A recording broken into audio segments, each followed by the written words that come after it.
Hi guys, here we have a badly leaking kitchen tap and it needs some new valves fitting. So we've just turned the water off and we're just draining the water out the pipes there. We picked up the new valves. We actually got the name off the side of the tap to match the valves up. Slacken the cold water off, just a bit of water there coming out the pipes from upstairs. So we take the old valve out and we're going to put the cold valve in first, which is the blue on the right hand side, cold on the right hand side in the UK. Simply screw that back into the body of the tap. Not going to tighten that for the moment until we've done the other side. So let's take out the hot valve on the left hand side. Again, a little bit more water there, but the mains is isolated with it being a combination boiler. And on this one we seem to have a rubber stuck within the body of the tap. You can just about see it there. Grab yourself a screwdriver, see if you can fish it out.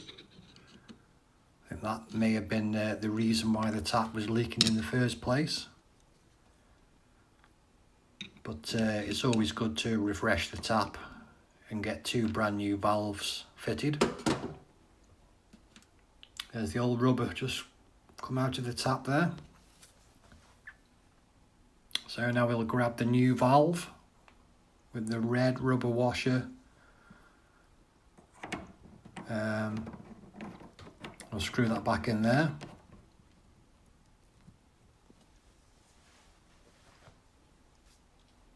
So now we're going to tighten the new valves back up now with an adjustable. These have got rubber seals on them, guys, so you don't need to really tighten them too much, just so they bite.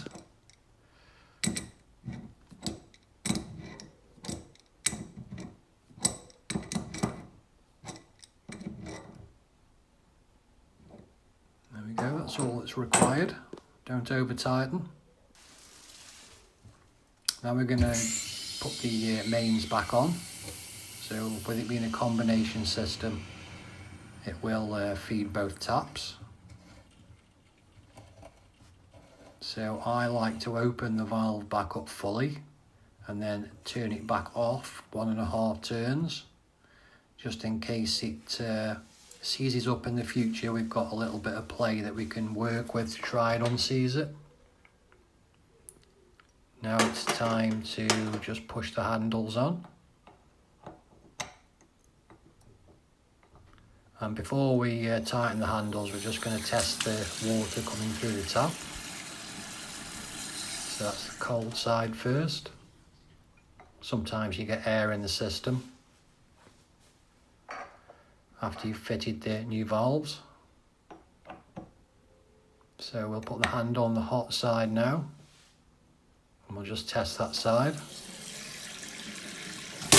As you can see, the air is in the system, so you just have to run the water through until it runs freely.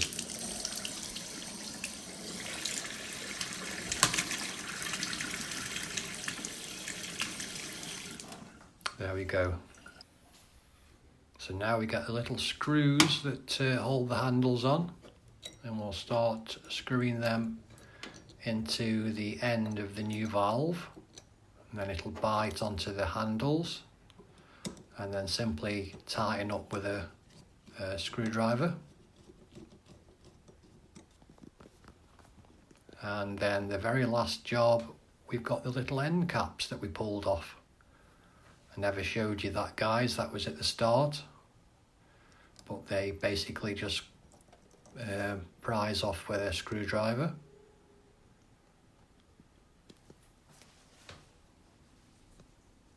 And that's about it, guys. That's the end of the valve swap. Quite easy job to do. Thanks very much for watching, guys. Please subscribe, give it a thumbs up. See you in the next one.